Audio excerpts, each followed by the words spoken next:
1997년 겨울, 평범했던 어느 가장이 출근길에 해고 통보를 받고 아이 학원비를 끊었습니다. 어머니는 결혼 반지를 벗어 은행에 가져갔고, 대학생 아들은 졸업 후 취업 대신 공사장으로 나갔죠. 그해 우리 모두가 나라가 망하는 경험을 처음 겪었습니다. IMF 외환위기. 단순히 돈이 부족해서 생긴 위기가 아니었습니다. 우리가 자랑스럽게 여겼던 성장 신화가 무너졌고, 한순간에 모든 게 달라졌습니다. 여러분, 놀랍게도 지금의 경제와 그때의 상황은 닮은 점이 너무 많습니다. 왜 우리는 이 비극을 다시 떠올려야 할까요? 그 이유를 지금부터 차근차근 알려드리겠습니다.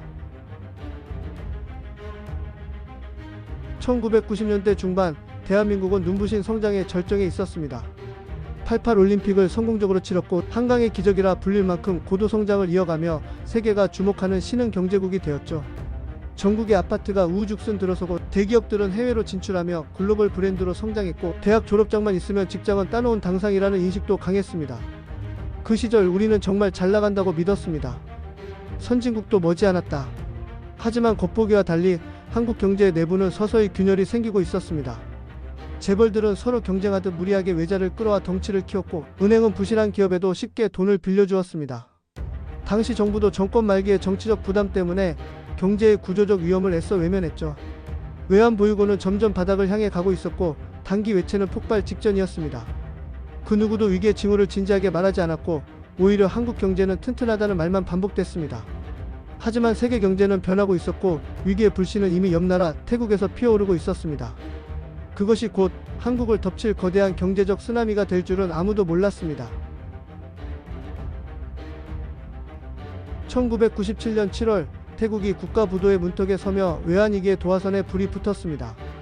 태국 정부는 통화가치 방어에 실패했고, 바투화는 폭락. 결국 IMF에 구제금융을 요청하게 되죠. 이 사건은 투자자들에게 명확한 신호를 줬습니다. 아시아 국가들 위험하다.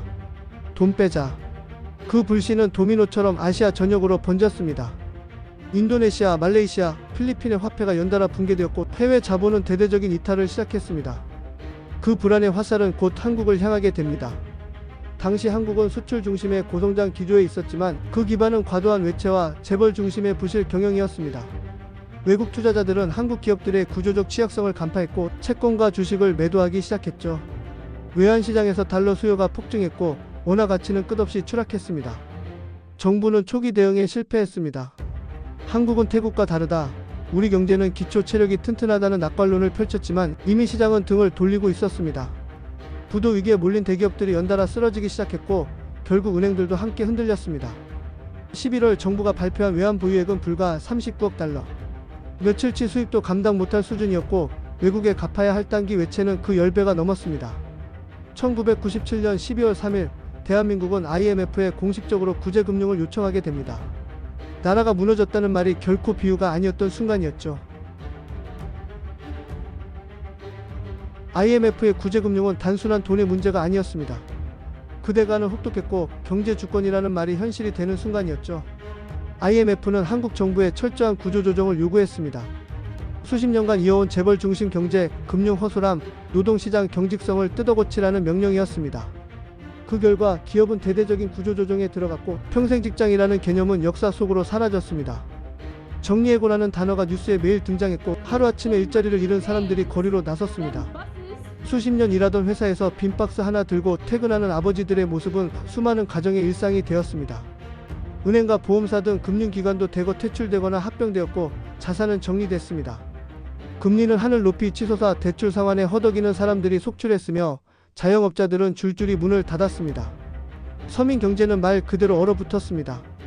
그 와중에도 국민은 나라를 구하려 했습니다.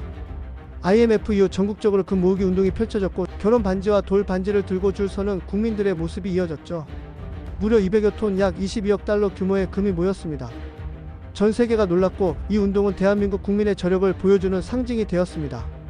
하지만 그 감동 이면엔 현실적인 희생이 너무 컸습니다. 가게는 무너졌고, 자살률은 급증했고, 빈부격차는 본격적으로 벌어지기 시작했습니다. IMF는 단순한 외환위기가 아닌 한국 사회 전체가 붕괴된 경험이었죠.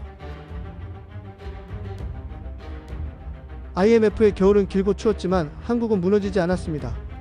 국민의 희생과 고통 속에서, 그리고 혹독한 구조조정 끝에 한국은 2001년 약속보다 앞서 IMF 차입금을 전액 상환하며 다시 일어섰습니다. 전 세계가 놀랄 만큼 빠른 회복이었고, 그 이후 한국은 OECD 가입국으로 자리 잡으며 IT 산업 수출 중심 경제, 글로벌 기업 육성에 성공하게 됩니다. 하지만 IMF 위기는 단순한 경제적 사건이 아니었습니다. 그것은 대한민국 사회 전체의 DNA를 바꾼 사건이었습니다.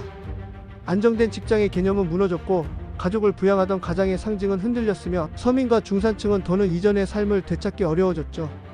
그리고 무엇보다 불안이라는 감정이 이 땅에 깊이 뿌리내렸습니다.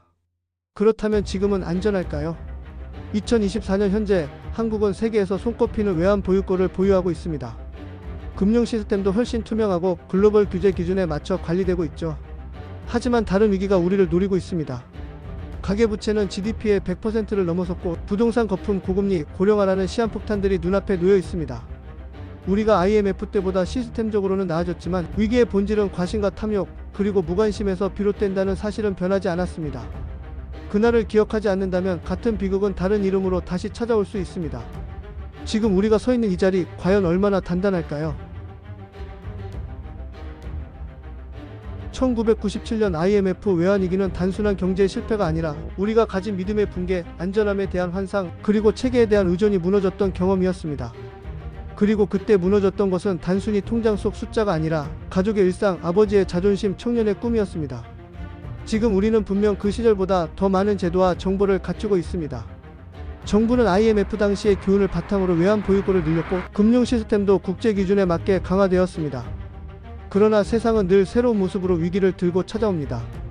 이번에는 국가가 아닌 개인이 위기의 최전선에 서 있습니다. 현재 상황을 간단하게 정리해봤습니다. 첫째, 고금리 속 대출에 의존한 삶. 둘째, 치솟은 부동산 가격. 셋째, 역사상 최고 수준의 가계부채. 넷째, 언제든 출렁일 수 있는 글로벌 정세. 다섯째, 고령화에 따른 경제활동 인구 감소.